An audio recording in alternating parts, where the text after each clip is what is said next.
Okay, Mayor, I will turn it back over to you. Thank you, Amy.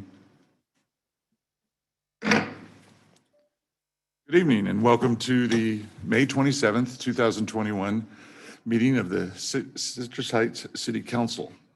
And with that, I'd like to ask you all to rise and join me in the Pledge of Allegiance. Pledge allegiance to the flag of the United States of America and to the republic for which it stands, one nation, under God, indivisible, with liberty and justice for all.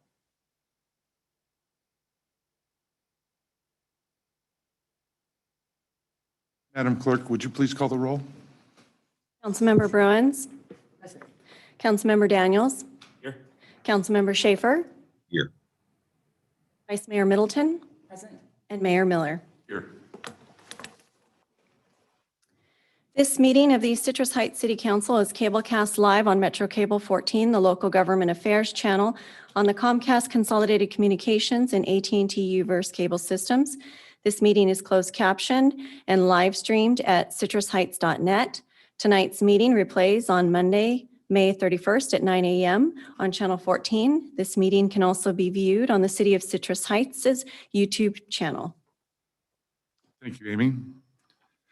And does anyone have any changes to the agenda? If not, I'll entertain a motion for approval. Move approval. Second. Motion by Bruins, second by Middleton. Would you please call the roll? Councilmember Bruins. Aye. Councilmember Daniels. Councilmember Schaefer. Yes. Vice Mayor Middleton. Aye. And Mayor Miller. Yes. Next item, please. Next item is presentation number 4, a proclamation of the City of Citrus Heights in recognition of local business owner Cecil Dyer. With that, I've asked Vice Mayor Middleton to read the proclamation. Thank you, Mayor. Whereas Cecil Dyer, local business owner, opened Cecil's Hair Salon on Greenback Lane in 1996. Whereas due to Cecil Dyer's business acumen and success, he subsequently opened an all-welcome barbershop on Mariposa Avenue in 2011. Whereas Cecil Dyer supports and mentors youth in the Citrus Heights community through organizations such as the Boys and Girls Club of America. Whereas Cecil Dyer is a respected leader of the Citrus Heights faith community and a guiding light and a minister of true faith at Living Word Christian Fellowship Church. Whereas Cecil Dyer displays his bravery, hard work, and dedication as a member of the United States Army Local Veterans Community. Whereas Cecil Dyer's 25 years of unwavering support of the Citrus Heights community began prior to incorporation and steadfastly continued through the major recent city initiatives such as Measure M. And whereas Cecil Dyer is a loving husband of 45 years to Gloria Dyer and proud father of 5 children. Therefore, be it resolved, the City of Citrus Heights, City Council of the City of Citrus Heights does hereby thank and honor Cecil Dyer for his service to the community and of Citrus Heights. If I could say a few words also, Cecil Dyer had a huge impact on my family when we first moved to Citrus Heights. That was the first barbershop we went to and we stayed there, we're still there. He cut my father's hair, my husband's hair, my boy's hair, my mom's hair, even my hair from time to time. And he's always been a huge supporter of everything that is great about Citrus Heights and loved to see our community thrive and grow. He supported our police department, our chamber. He was a very good man and we are very blessed to have had him in our community. Worship. All right, with that, next item.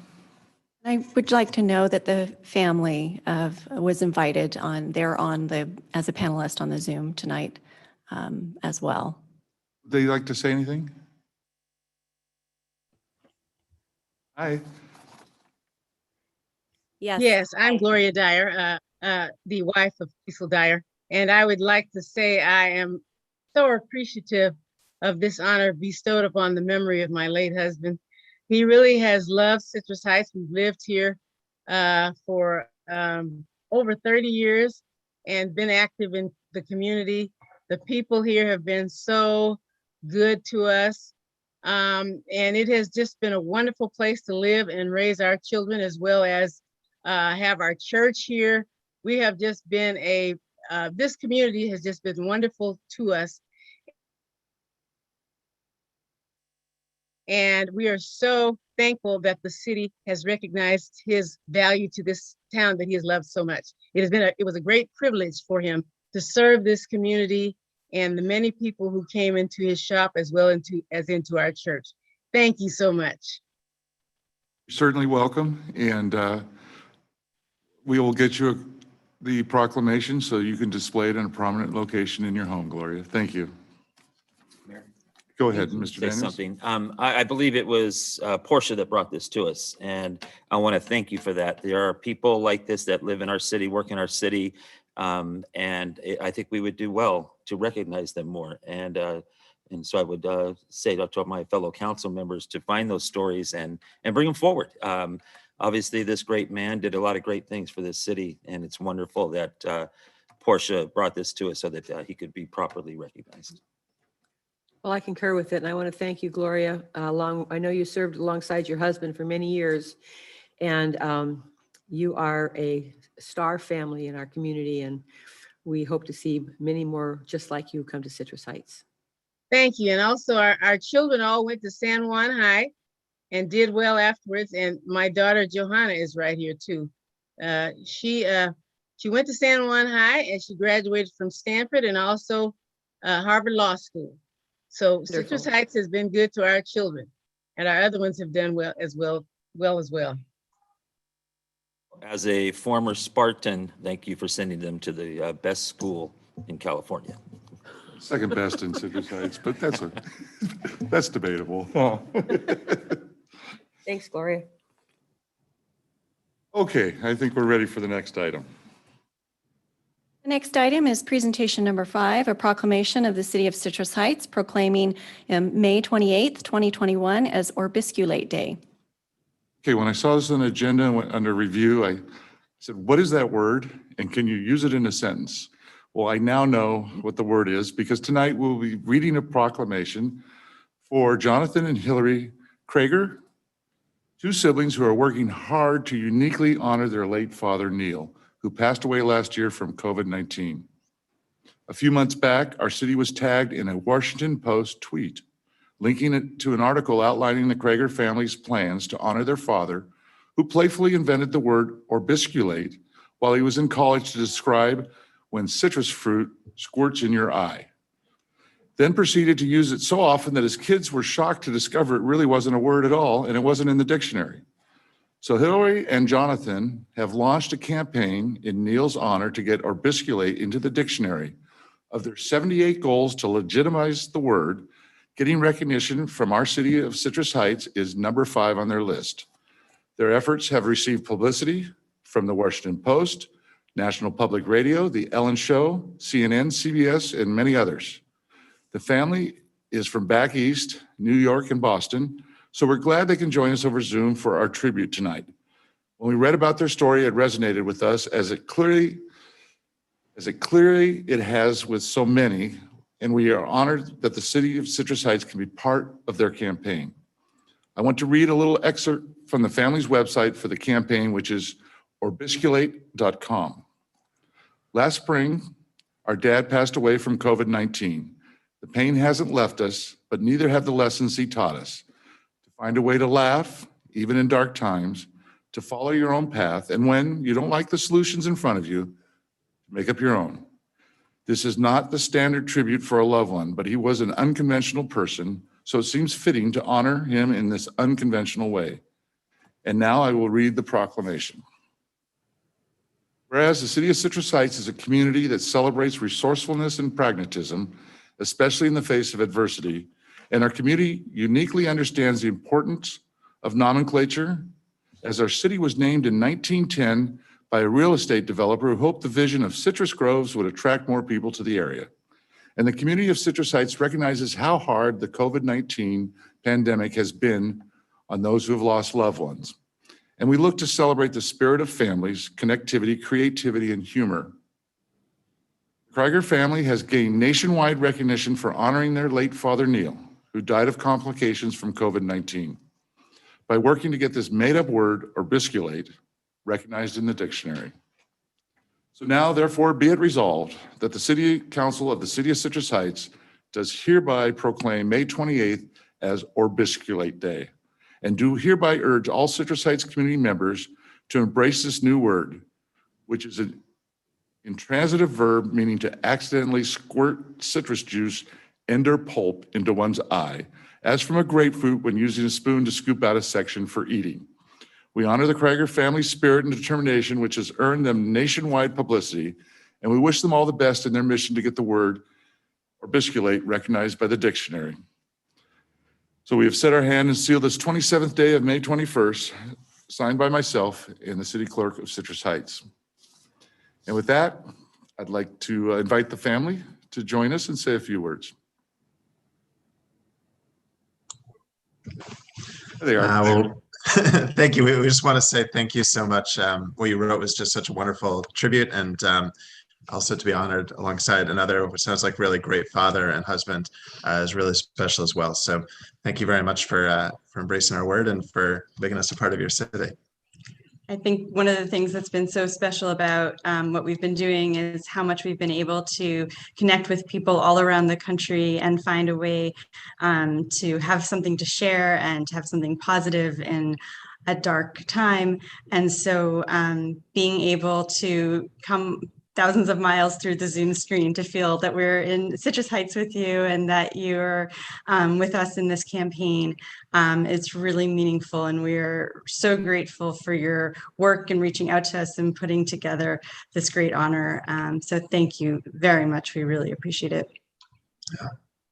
Thank you also for bringing some wonderful levity to us.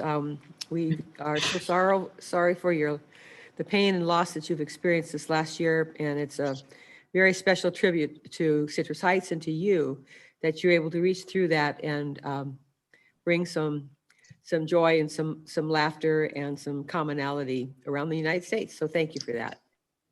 Thank you. Thank you. Thank you. I have to tell you, my late father was a college English professor, and he would love this. That's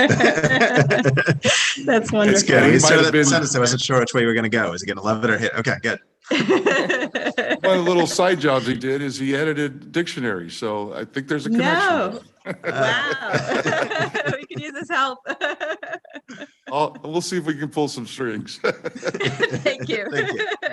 Let us know when you're successful. Of course, we Absolutely. will. You're a part of this journey now, so we will. Yes, thank you so much for including us in this. That is amazing. My son is now using the word all the time. And, Fantastic. it's awesome. He's 10 and he's just like, I can't wait to see it in the dictionary. So we're rooting. That's great. We look forward to celebrating with him. So. Yeah.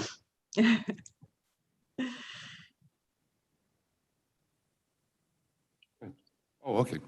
Well, thank you so much for joining us. And again, we wish you luck on your endeavor. How many items have you checked off the list of, what was it, 78 items? Yeah. I don't know. It feels like maybe 40-ish or something like that. We haven't done it. We need to do another count. That's a good question, but Yeah, but Yeah. this one's a very exciting one. I don't think that they're all created equal. They're not. Yeah, This one definitely is special. Maybe we can push it over the top here. So Yeah. Yeah. that would we're all be- rooting for you. And thank you so much for joining us. You're on the East Coast tonight? we are. Yeah. in Boston. So in a couple hours, it'll be our Bisculate Day here. So Yeah, we're gonna Sure. start the celebration early. Yeah. All right. Well, don't get any in your eyes. We'll try not to. that's good. All right. Thank you. Good night. Okay, thank you. Good Thank you. night. Well, that was fun to honor both men. And with that, we shall get to work. The next item is comments by council members and regional board updates. All right. Councilmember Bruins, what have you been up to? Okay, first of all, we had a regional sanitation meeting or board meeting this week, and we officially approved the hiring of Christoph Dobson and promotion to the new district engineer. He'll start in September and be leading both sanitation districts, regional san as well as SASD. And we also had the long-term financial plan and capital funding report on SASD. And very happy to report to you that there has not been a rate increase from the side of the sanitation district for 11 years. And we've held the rate at $19.85, and there's no expected increase for the next foreseeable 5 or 6 years. And then this week, I also had the very exciting opportunity to attend a ribbon cutting for the American River Collegiate Academy, which is our new charter school here, soon to be building a building in Citrus Heights. They were unable to do an actual ribbon cutting when the school year started because of COVID. And so they're celebrating the end of their first school year with kindergarten and first graders. They are expanding into second grade next year, and they're adding another class of first graders. So if you have a youngster that age, you know, someone who would like to have an excellent education and entering the kindergarten, first or second grade, the school's phone number is 916-672-3550. Give them a call and let them know you're interested. And then I'd also like to acknowledge and congratulate the Chamber for a great event Saturday night when they hosted Journey Revisited at the mall. There are over 400 people there, all spread out. They did a marvelous job of orchestrating it and engineering it so that everybody was safe, but still having a lot of fun. And I just want to thank them. They raised $20,000, which they are going to put back into the business community to help businesses that have been financially impacted by COVID. And so that was a great first foray out into the world of meeting again face-to-face, and they did a great job. So I just want to commend them for that. And then finally, I want to bring forward to your attention something that many of you may already know, and that is that we have a very special family here in Citrus Heights, Joseph and Andrea Sevier.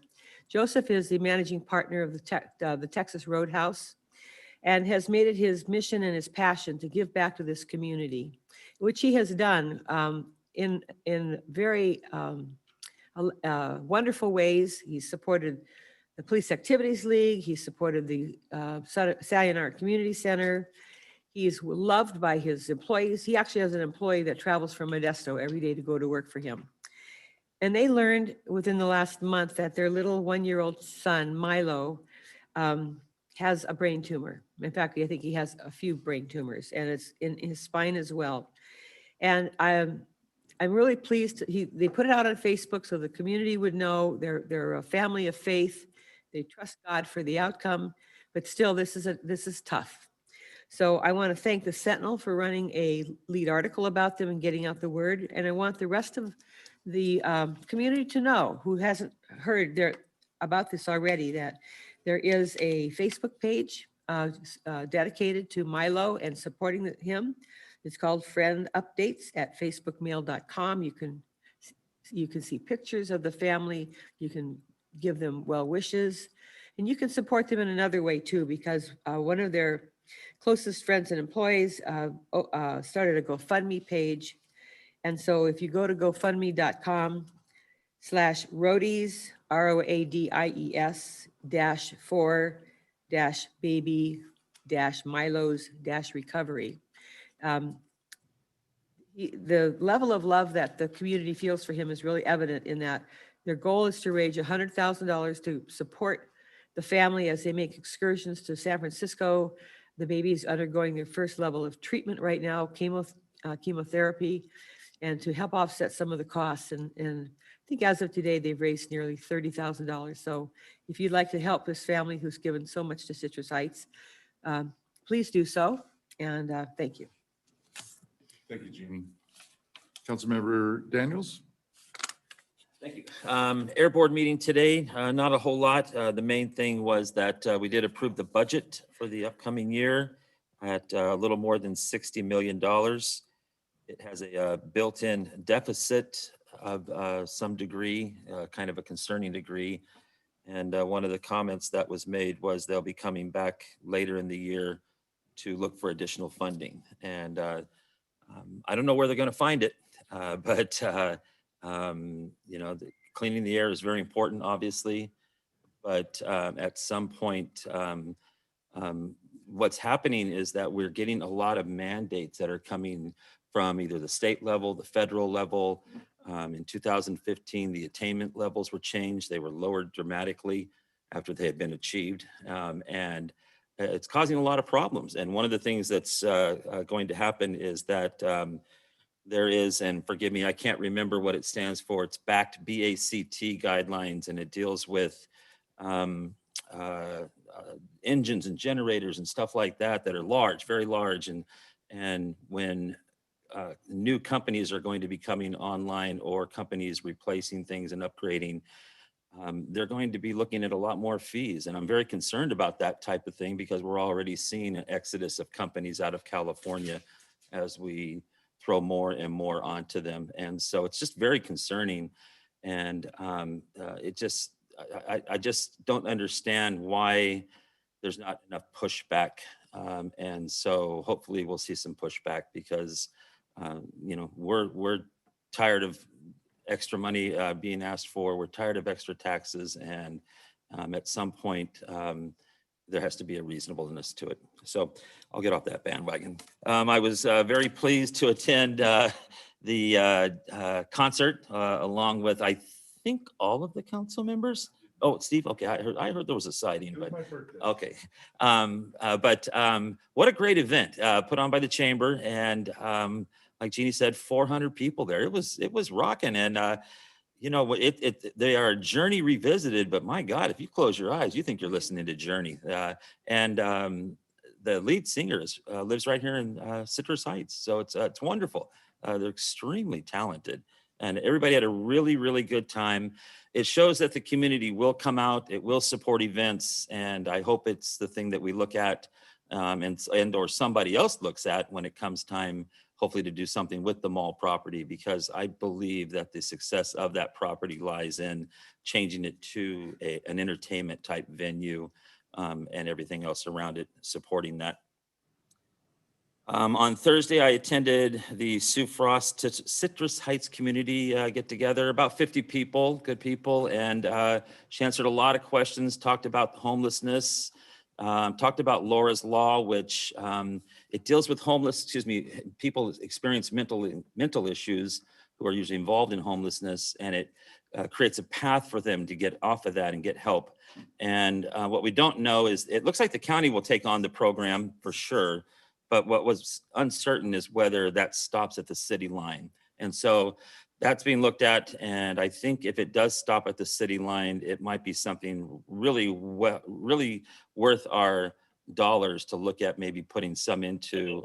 But we'll come back later, I think, hopefully with a presentation on what Laura's Law is. And then hopefully, again, if we need to put some money towards that, because I think we'll save it in the long run for what our law enforcement mainly has to deal with in regards to homeless people experiencing mental issues. What else? I was pleased to hear that, or to read that we have received our first round of federal funds, 7.8 million, I believe it was. And mainly pleased because I hope that we can push towards resolving some of our public safety issues and concerns with staffing. I did notice, I believe today, that one of our reserve officers was promoted to full-time status. So great to see that. Great to see that vacant positions are being filled, and hopefully we can move towards getting full funding in place for our public safety issues mainly, and other things. I monitored some activity on Facebook regarding a continuing problem at the property at Antelope and Old Auburn, where Jeannie mentioned earlier, the school is going to be built at that location, but they still do not own the property. And so I reached out to the pastor of the church there, who actually still owns it, asked him to sign a trespass order so that the police can actually remove people from the property, and he was very happy to do so. So my point in bringing this up is that he didn't know about the ability to sign such an order, and so we really need to do a better job, I think, in encouraging our property owners to sign these orders so that the police can do something when they come upon people on these properties. And this is not an attack on homeless people. This is an attack on the negative aspects of homelessness and what that can bring to the community. It's a separate issue, and we need to be able to have a tool to be able to use so that people, and with private property especially, have the ability to not have that property negatively affected, and also the neighborhood. And let me see, anything else? And the final thing is, on June 15th, the governor is supposed to lift the ban, the order, or the emergency order, I should say, around everything that we're involved in anymore, it seems like. And so one of the things I would like to see is hopefully we're coming back to open council meetings with the public being able to attend council meetings in the chamber. Again, that's June 15th. So I would hope that we're open back to the public after that with our second meeting in June. And that's it. Thank you, Brett. Councilmember Schaefer. Thank you, Mayor. So yes, I also attended the concert January Revisited that was held by the chamber. I had the opportunity to meet Amanda Camacho, the new chamber president. She brings a tremendous amount of very good energy to that position. I really look forward to some really good things under her leadership. And I also, well, I sat on the Sacramento County Library Board. And I wasn't able to attend the meeting today, but I am on the Rivka Cass is going to be retiring. She is the CEO of the library board. She oversees about 800 employees. And that's a tremendous amount of responsibility there.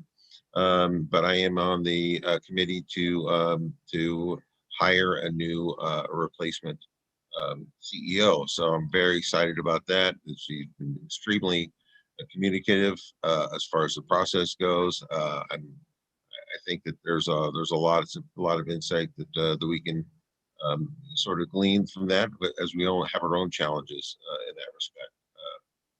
So with that, that's really all I have to report. So thank you very much, Mayor. All right, thank you, Tim. Vice Mayor Middleton. Thank you, Mayor. So we had a SACOG board meeting. We're going over annual budget reviews, closed session items, and also we're looking at our next round of funding for local projects. So we'll have a lot more to report about that probably after our June meeting. I also attended the Citrus Heights Chamber Drive-Through concert, which was a lot of fun. I had my kiddos in the back. They were not really interested in Journey Revisited. They knew one song, Don't Stop Believing, and they kept chanting it. So, but also I want to be, speaking of children, school's about to be out for our district, and I want to make sure that everyone knows that Sunrise Parks and Rec has actually brought back some of their summer programming. And so if you're looking for something to do with the kiddos, please go out and check that out on the website. And also Single Mom Strong is offering summer camps at severely reduced costs so that single mothers in our community can have an opportunity to go to work, and their children will also be occupied and learn a lot of cool things throughout the summer. They have 8 weeks worth of programming ranging from dinosaurs and building things with Legos. It's really exciting. So please check that out. Thank you, Portia. Well, for me, I had a regional transit meeting on Monday, which I tried to attend. It was a virtual meeting over Zoom, and that's when the crane hit the Comcast fiber cable over on Antelope and 80. And so I wasn't able to get into the meeting. And so I have no idea what happened. There was no major action items, but I got the night off. I did want to mention before COVID-19 hit that our police department, which is out ahead of everybody, already had Sacramento County mental health counselors embedded with our police officers, and also counselors on domestic violence. We had to curtail that because of COVID-19, but hopefully with our ability to restore funds to the police department, we can pick back up where we left off. And I also wanted, regarding the Federal Relief Act, to thank our finance staff. They did a great job. I know we got our budget done early, but because we had our numbers and our backup as to what the loss in revenue was for us, we were one of the first cities in the nation to get a check. So I'm really proud of the work they've done and will continue to do. And I believe we'll be bringing back on June 10th revised budget. I could be wrong, but that's our next meeting. So a little sigh of relief here on our side. And again, thank you so much to the hard work of our staff. And with that, ready to go on to the next item. The next item is public comment, and members of the public may address the council on any item of interest to the public and within the council's purview, or on any agenda item before or during the council's consideration of the item.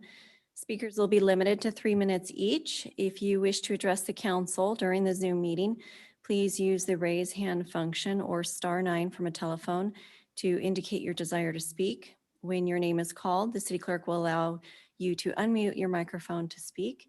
And I do have one written comment that I will go ahead and read first and then see if we have any raised hands. Public comment. Hello, my name is Magali Kincaid. I apologize if I got that incorrect. And I am a mother of 2 children attending the San Juan Unified School District. Each board member should have received an email from me earlier today asking for your support in helping a small but mighty group of parents and community members seeking to change the way we elect our school board members and to increase the school board from 5 to 7 trustees. We seek this change to ensure we have local representation. Many schools in Citrus Heights are struggling, and we need a local representative who deeply understands the needs and will be a champion for our families. I urge the City Council to support these efforts before it's too late. I also encourage other families, students, and community members to get involved. Reach us on Facebook at Neighborhood Elections, and thank you. And that was the only written public comment.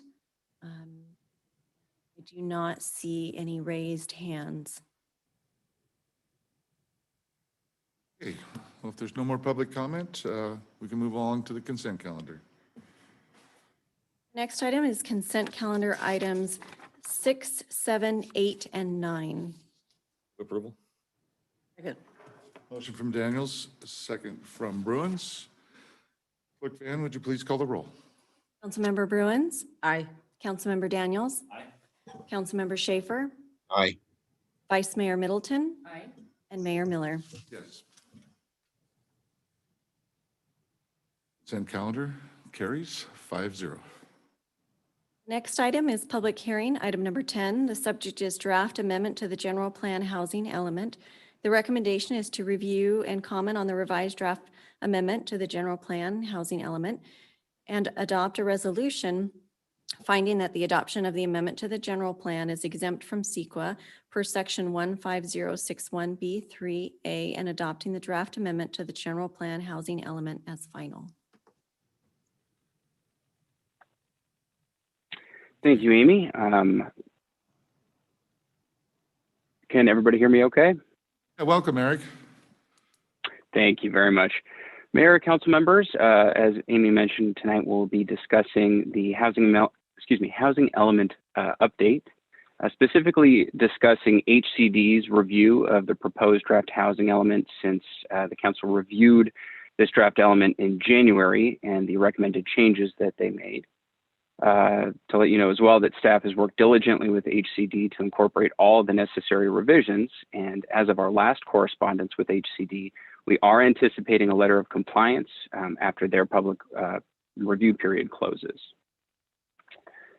So just as a quick reminder of what we're looking at here, the city is now in its 4th housing element cycle, which accounts for the 2021 to 2029 period.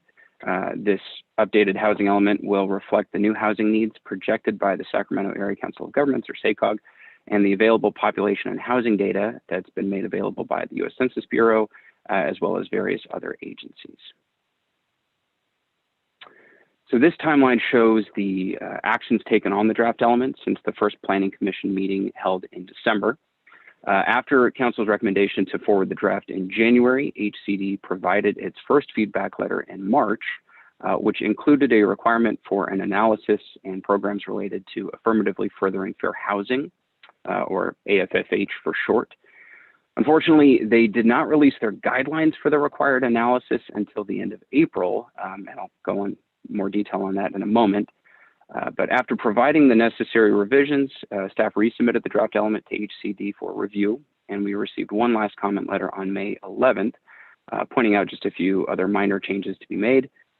Staff made the requisite changes and resubmitted, and has since confirmed with HCD that those changes have satisfied all of their requirements. So of the revisions that HCD requested, these 3 were the most significant. As I mentioned before, it included an affirmatively furthering fair housing analysis, some updates to the vacant land inventory, as well as an updated program implementation table. So going into a bit more detail on the AFFH component, Assembly Bill 686, which was signed in 2018, established new requirements that require cities and counties to take deliberate actions to foster inclusive communities through fair and equal housing choice.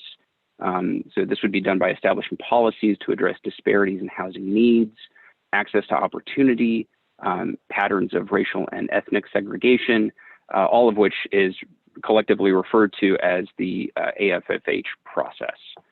So housing elements are now required to include or address the following 5 components, as you see listed on the slide here, which are inclusive and equitable outreach, a fair housing assessment, analysis of sites inventory, identification of contributing factors, and then lastly, priorities, goals, and actions to affirmatively further fair housing. So staff worked directly with Ascent consultants to develop an AFFH policy framework, which follows HCD's guidelines closely that were released in April. And for the most part, existing policies within the housing element were already supportive of AFFH law.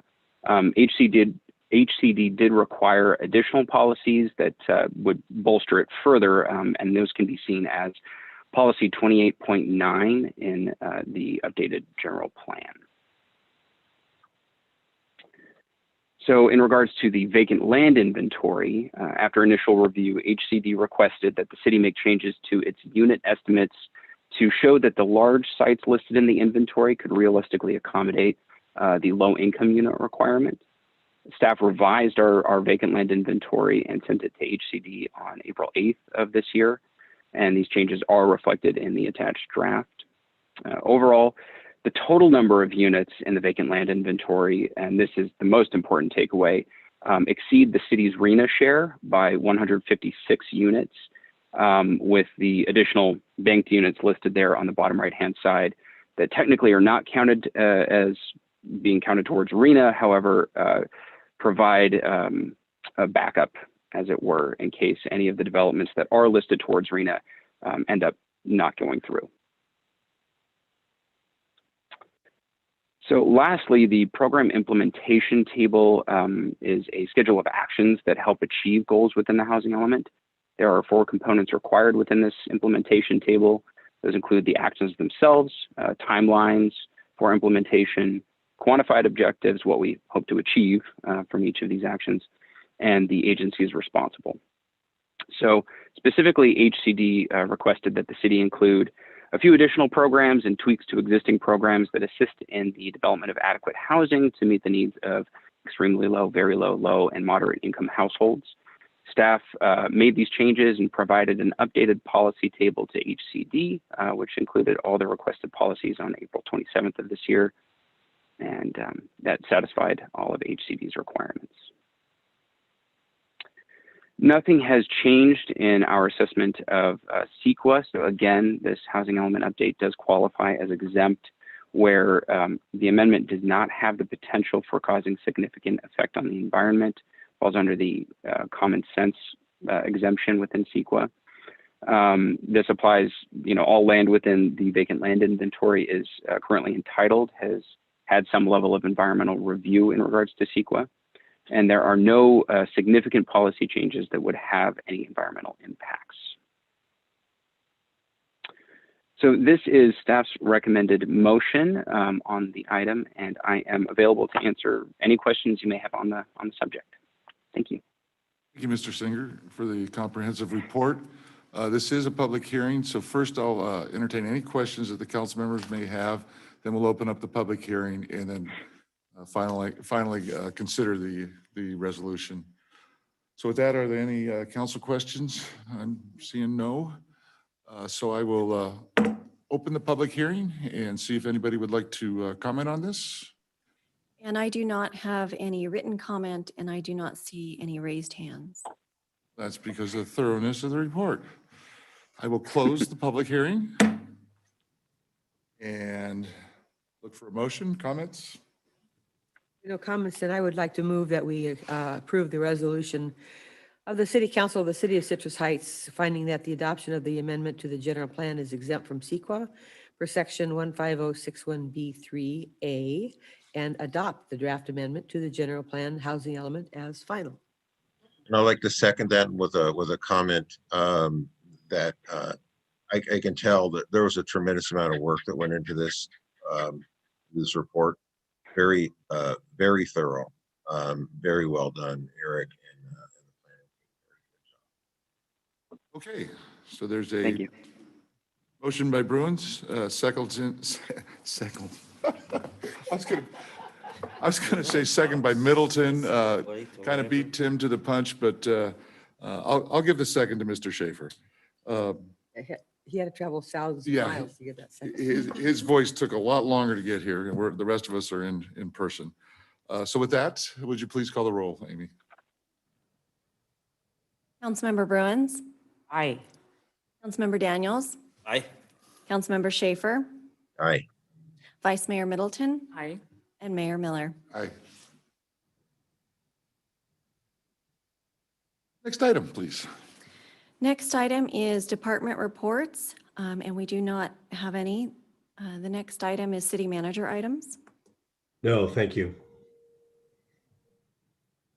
With that, the next item is items requested by council members, future agenda items.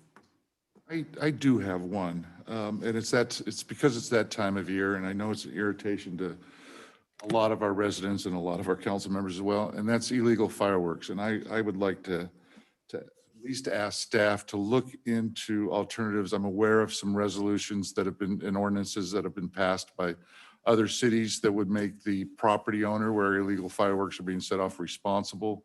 And so I'd like to hear what our options are. This is, every year we go through this for 4th of July and New Year's and some nights in between for no reason. So with the support of the council, at least 2 other members, I'd like to ask staff to look into what our alternatives are. I'd like to second the mayor on that motion as well. Let me just add, I'm in support of that too, but I also wanted to mention that I think we all got an email from this one lady about fireworks, and it's been an area of concern for me for a long time because of the danger. And it just seems to be getting worse and worse, and it's beyond the capability of both our police department and our fire department to respond. It's just too much. Yeah. And so I believe our city manager is looking into this issue and potentially discussing it with other city managers in the region, because it'd be great if we could get a groundswell of support so that we could address the issue of illegal fireworks. And yeah. Thank you. So I'd ask for a report back at our next meeting. That's okay? Yep. So Mr. Boyd, Mayor, you okay? Go ahead, Tim. I have just a really quick comment. I was delighted to see that we did receive $7.8 million. I read that in the Sentinel. Unfortunately, I didn't hear that through city channels. It's a little bit concerning for me. When I talked to the city manager in the 2x2, he kind of said, well, it's really something I don't have those conversations as daily conversations with yourself and with Vice Mayor and Jeannie Bruins. I doesn't have those conversations with Councilman Daniels or I. And that's very concerning. I can certainly see that I think there should be a fair and equitable dissemination of information. And just because we may not be, we may not have the best relationship, we should also have a professional relationship that respects the flow of information. So I just would like to get that into the record. I certainly would like to see a lot more detailed information updated from the city staff. Well, we need to just be careful about what is a future agenda item. And I understand maybe that's more appropriate for the report earlier in the meeting, but if there's going to be further dialogue, I think we need to be careful if we're going to address that now or ask for a future agenda item. So we'll leave it at that. I'll hold my comment then, Ryan. Okay, we can, we can't talk about that now because of the Brown Act. So we'll have a discussion about the best way. The only thing I'd say is it sounds like my mother-in-law says, why don't you call? And says the phone works both ways. And I'll leave it at that. So with that, if there's no other items for future agendas, stand adjourned.